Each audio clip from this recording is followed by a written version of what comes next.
янз бүрийн мэдээ элдв янз юм ингээд уншлаа өнөдөр тэгээд нөгөө л нэг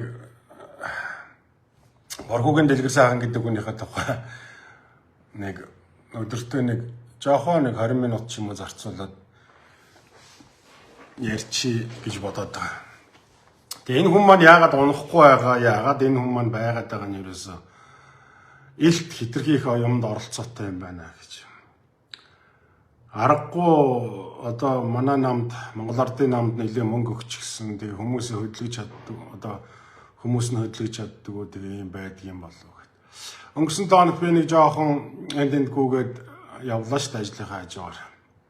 Тэгээд тэрний дараа нэлээд олон хүн холбогдлоо. Ийм байдлаар хууль зөрчсөн. За ийм хүмүүсийг халан тална гэсэн гээл одоо нөгөө ямар юм бэлээ цааш нь харуулна шүү энэ төр гэдэг үгтэй юм байна л да. Төрийн албан нь хаагч байж. За гих мэтчлийн ийм юмнууд яваад. Тэгээд бас энэ Ардсан намын генсекийн асуудлыг 3 дахь өдөр шийдэхгээ сайн байна уу орой минь дээ. Шийдэхэд Ардсан намынхан бас хоорондоо хуралдаад фракцлаад ингээ явж байгаа юм байна. Тэгээ би энэ дэлгэр сайхан Баярцагт гэдэг хоёр хүний холбоосыг бас хэлье. Ардсан намынхан бас өөрсдөө үзэж тунгаана үзье. Би тэр юунд аягүй харамсаж байна. Цэлмүн билүү, цэнгүүн билүү нэг их хурлын гишүүн нэг хөөх охин байгаад идэв шүү дээ. Нэг нэлээд мэдлэгтэй боловсралтай. Тэр гишүүн хүртэл би одоо стратегч Баярцагтыг дэмжин энтер гэсэн тиймэрхүү юм ярьсан байна л. Та нар санаж байна уу? Оюутлагын гэрээг хийхэд Баярцагт нь Монгол улсыг төлөөлж сангийн сайд хийж байгаа хэрнээ. За тухайн компанийн хувьцааг худалдаад авчихсан. Тэгээ эндээсээ бараг нэг сая орчим доллар билүү би одоо тоог нь мэдэхгүй байна. Одоо сая орчим доллар тэр нөгөө эсрэг талынхаа талдаа ашигтай байх байдлаар ийм гэрээ хийсэн. Ингээд өнөөдрийн байдлаар одоо Монгол улс оюутлагыг ашигласнаас хичнээн тэр бомын өрөнд орсон бай гэд ингээд нэг ярьж исэн шүү дээ. Тэгэхээр энэ одоо энэ Баярцагтыг дэмжин энтер гэдэг Ардсан намынхан миний үгийг нэг сайн тунгааж бодооч. За хуучин эрүүг хууль дээр бол эрх мэдэл нөлөөгөө ашиглах 263 гэдэг зүйл байсан. Тэгэхээр энэ 263 гэдэг эрүүгийн хуулийн зүйл заалтыг болвол манай зөрчсөн гэж би бол бодож байгаа. Улсын дэжүүхээс 10 жилийн ял авсан гэд ингээд энэ хэвлэл мэдээлэлээр нэлээд явж ирсэн. Тэгээд тэр нэг оюутлагын гэрээг хийхдээ нэг хувьцаа авсан тэр мөнгө зээлсэн гэж яриад байсан шүү дээ. Тэр мөнгийг хаанаас хэн олж ирсэн бэ гэхэлээ Боргуугийн дэлгэр сайхан олж ирсэн. За ийм байдлаар энэ хоёр ч бол нөгөө их олон жил үерхчихсэн. Тэгээ Ардсан намд бол нөгөө одоо энэ зам тээврийн хаан болчиход байгаа энэ дэлгэр сайхан гэдэг хүн чинь өөрийн найзыг энэ эрх мэдээлэл одоо магнатын байдалч гэдэг юм ийм байдлаар би дэмжиж байгаа юм болов уу гэж бодож байгаа. За мэдээж тагнуулын байгууллага бол энэ дээр бас ажилмаар санагдаад байна. Энэ дэлгэр сайхан хаанаас тийм их хэмжээний мөнгө олж ирээд оюутлагын гэрээг хийхэд Баярцагтад өгсөн бай. За Баярцагттайгаа нийлээд ингээд нөгөө Баярцагт нь тэрүүгээр хувьцаа аваад оюутлагын гэрээг манад ашиггүйгээр хийснээрээ хийгээд дараа нь нөгөө гэрээ хийсний дараа нөгөөтгөө өндөр үнээр зараад ингээ маш их хэмжээний мөнгө олсон. Монгол мөнгөөр одоо ичнэж тэрбум болдго юм тийм ээ. Тэгэхээр энэ нэгэн улсын тусгай алба юм чи энэ улсын тусгай алба маань тагнуул маань тэр мөнгийг хаанаас олж ирснийг мэдмээр байна. Баярцагт дэлгэр сайхан хоёрын тэр мөнгийг Монголын одоо энэ оюутлага гэдэг энэ уурхайг ашиглах энэ гэрээг хийхдээ оруулж ирж мөнгө олсон. Энэ мөнгийг хаанаас олсон бэ гэдгийг тагнуулын байгууллага шалгамаар байна. Заавал би одоо ажлынх нь тагнуулын ерхий газрын гадаа одоо очиод сэтгүүлч нар цуглуулсаллал элдв янзын юм хийж байхаар та бүхэн миний энэ одоо ярьж байгаа зүйлээр нэг шалгаад өгөөч.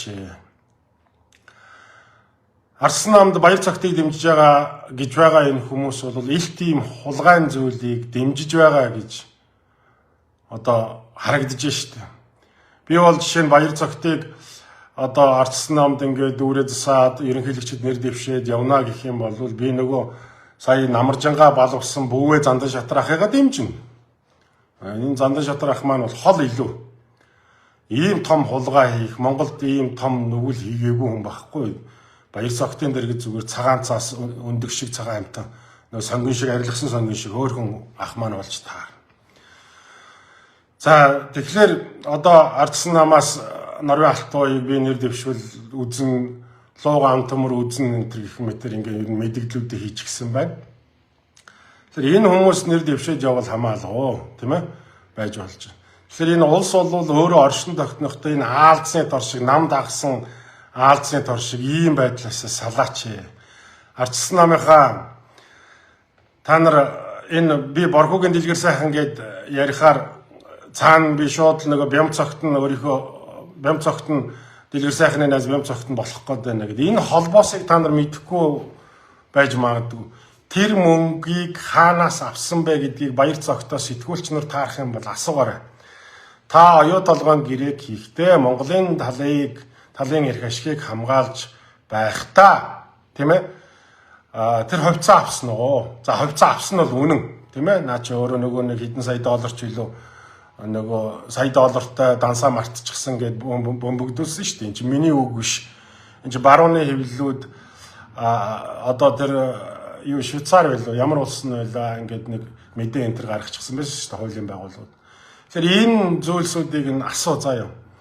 Та оюу толгойн гэрээг хийж байхдаа хувьцаа авч мөнгө олсон. Тэр мөнгийг хэн танд өгсөн бэ? Дэлгэр сайхан өгсөн үү гэж сэтгүүлч нараас асуу.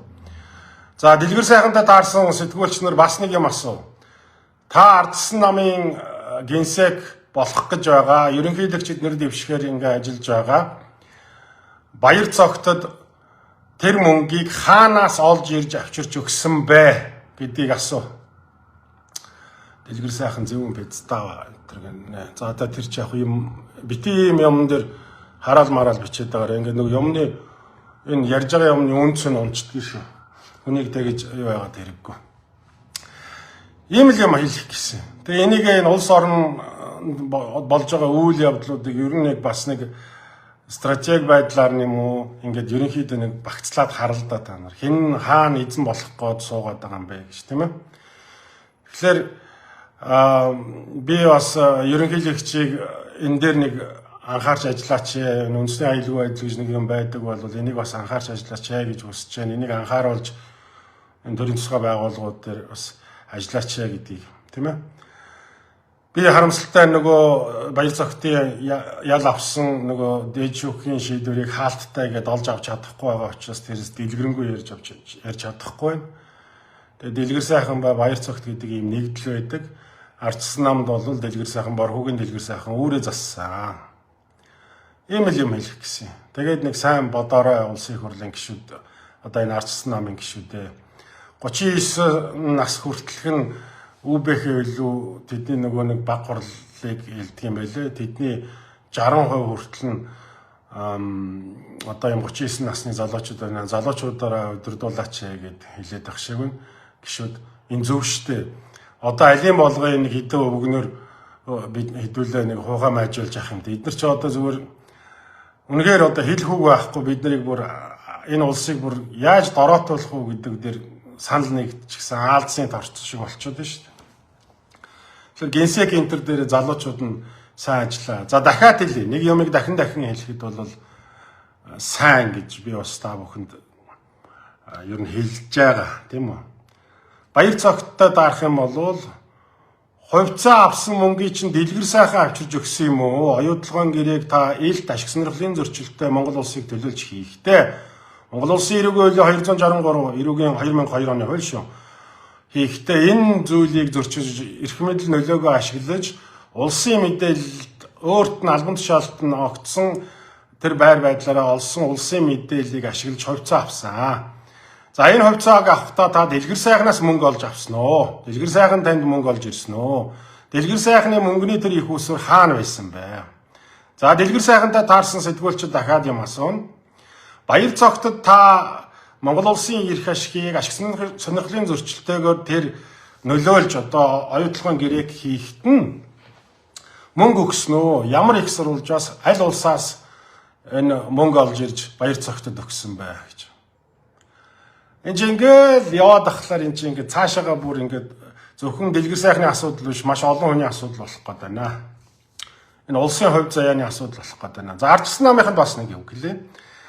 Ардчилсан намынхан манай намын дотоод асуудал чамд ямар хамаатай ардын намын одоо энэ халдсан толгойтой нөхөрт мөхөртэй баахан хараал бичих байлгүй.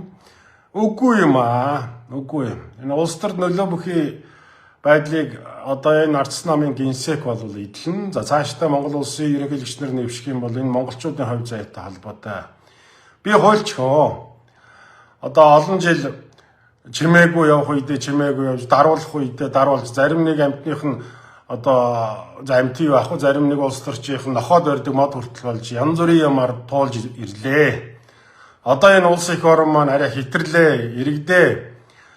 Энэ гүмбэлэг гэдэг хүн нэг ийм яриад байгаа шүү гэд нэг анхаарал шеэрлээ, дэмжихэн дэмжиж яваарай. Миний ярьж байгаа үг бүхэн би хуульчийн тангараг өргөсөн Монгол улсын иргэнийхээ хувьд энэ хэлж байгаа зүйлстэй би бат итгэлтэй, үнэмшилтэй байгаа учраас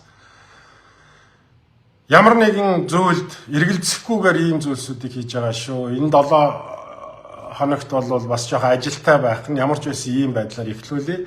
За дэлгэр сайхны дээр хүмүүсийг алан талан цааш нь харуулна гэдэг зүйлийг бас би бодож байна. Энэ төрийн албаны ёс зүйн хороо гэж байдаг. Төрийн албаны ёс зүйн хороонд энэ хүнийг өгөх шаардлагатай юм байна. За тагнуулынхан энэ ямар мөнгөний их үүсвэрээс энэ хоёр хүн ингэж холбогдож одоо хувьцаа авсан бэ гэдгийг шалахыг хүсье.